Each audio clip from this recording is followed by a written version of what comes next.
bienvenue chez Powerfoil. Dans la série du tuto, je vais vous parler aujourd'hui de la télécommande. La télécommande, il y a 2-3 petites choses sur lesquelles il faut faire attention. En termes de charge, déjà, quand vous la recevez, il vaut mieux la mettre un petit peu en charge. Donc vous avez un côté avec un petit rond comme ça, et vous recevez votre petite plateforme en induction avec le câble. Ce câble, ça vaut le coup de le brancher sur un ordinateur directement. Là, il est branché sur l'équivalent de l'ordinateur, ou vous pouvez utiliser un petit chargeur de téléphone comme ça. Attention, il faut qu'il soit en 5 volts et en 2,4 ampères. C'est-à-dire n'utilisez surtout pas de chargeur rapide en plus de 2,4 ampères. 3, 4, 5, 8, vous allez griller votre télécommande. La deuxième chose sur laquelle il faut vraiment faire attention, c'est quand vous allez stocker votre télécommande avec tout le reste de vos jouets, de votre e-foil, ne jamais garder l'aimant. Là, c'en est un, mais d'habitude vous avez le leash au bout, il n'est pas forcément rouge, ça c'est les anciens, mais ne pas le stocker avec la télécommande.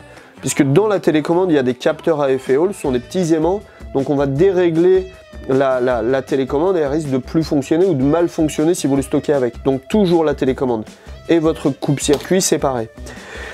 Pour la mise en charge, donc ce petit rond, on le met bien au centre de la télécommande. Vous avez le petit rond qui s'allume. Là, vous pouvez allumer votre télécommande en appuyant longuement sur le côté et vous voyez qu'elle s'allume. Donc vous avez la charge.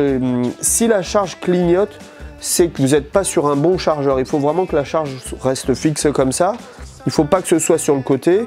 Hein, là, on voit la télécommande qui se remet de façon classique. Il faut vraiment que ce soit au milieu et que le chargeur soit allumé. Cette télécommande ne doit jamais rester une nuit, une journée branchée. C'est-à-dire que vous ne pouvez pas la laisser allumer comme ça plus d'une heure. Il faut être à côté quand vous la chargez. Ce qui peut se passer, c'est qu'elle va devenir très chaude et puis au bout de quelques sorties, elle ne va plus du tout fonctionner non plus. Donc voilà, les précautions, attention à l'aimant, attention au chargeur et ne pas la laisser plus d'une heure, 1h15 en charge comme ça sur son support. Donc dans la suite du petit blabla sur la télécommande, je vous parle de l'appairage. Donc appairer votre télécommande, c'est appairer la télécommande avec votre machine. Ici, c'est ma machine qui est représentée. On a la batterie qui est ici, avec le moins et le plus qui est débranché. Et ça, c'est mon coupe-circuit qui est sur ma planche. Donc ma planche est là et ma machine. J'allume évidemment ma télécommande. Je rentre dans le menu, donc je fais un appui long sur le pouce et un appui court ici sur le bouton Power.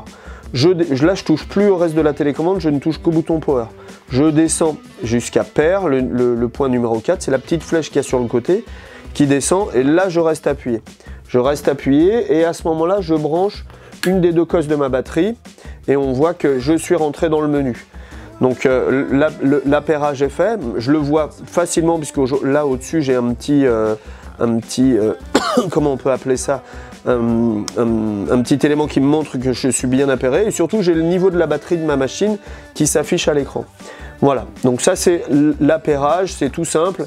On a juste une des cosses de la batterie qui est débranchée, ou les deux. Je rentre dans le menu, j'appuie sur pair et je branche la batterie sur la machine et elle vient s'appairer. Elle reconnaît cette partie avec cette partie. Voilà, votre machine est maintenant appairée, vous l'avez ici. Le changement de mode. Le changement de mode, vous avez 3 modes sur la télécommande. Un mode débutant, un mode intermédiaire, un mode pro. Ces 3 modes consistent en fait à un lissage d'accélération et de décélération. C'est-à-dire que le mode débutant, pour arriver à pleine puissance, à 100% de la puissance du moteur, on va avoir un lissage de 5 secondes. C'est-à-dire que vous appuyez à fond, ça va monter tout doucement. Ça c'est bien pour les enfants et les gens qui ont un petit peu peur de la puissance de la machine. Et ça, on va avoir la même chose sur la décélération. C'est-à-dire ce qui se passe, on appuie, ça monte tout doucement et des fois les gens quand ils commencent à se lever, ils ont peur, ils lâchent la télécommande et là ça redescend tout doucement. Alors évidemment ça peut se couper tout de suite en tirant sur le... Quand on tombe, il n'y a pas de souci, ça ne va pas continuer tout doucement, ça se coupe directement. Donc voilà, pour rentrer dans le mode de la télécommande, on peut le faire avant de partir. Vous avez votre planche sur l'eau, vous êtes dans l'eau, vous mettez votre leash, évidemment la machine se met en route, vous restez appuyé 5 secondes sur le pouce ici, sur le bouton qu'il y a sur le haut de la télécommande et vous mettez plusieurs impulsions sur votre télécommande et vous voyez que le niveau de batterie, à chaque fois que j'appuie un coup, il change. Donc quand le niveau est en bas, je suis en mode débutant, au milieu mode intermédiaire et tout en haut mode pro. Si je veux valider le mode, voilà, en intermédiaire par exemple, j'appuie sur l'accélérateur, ça me redonne le niveau de batterie, mais là je suis en mode intermédiaire. Vous entendez le moteur, j'appuie à 100%, vous avez vu qu'il lui a fallu quelques secondes, enfin 2 secondes et demie pour monter en pleine puissance. Si je le lâche, pareil, il descend tout doucement. Je refais une fois l'action, donc j'appuie 4-5 secondes sur le pouce, et j'appuie plusieurs fois pour faire bouger mon niveau. Voilà, une fois que je suis rentré dans ce menu, là si je me mets en mode pro, je verrouille, et là vous entendez le moteur donc, qui se lance mais qui prend sa vitesse naturellement, et quand je lâche il s'arrête tout de suite. Ça c'est le mode pro, et le mode débutant ça va être celui qui va être le plus lent.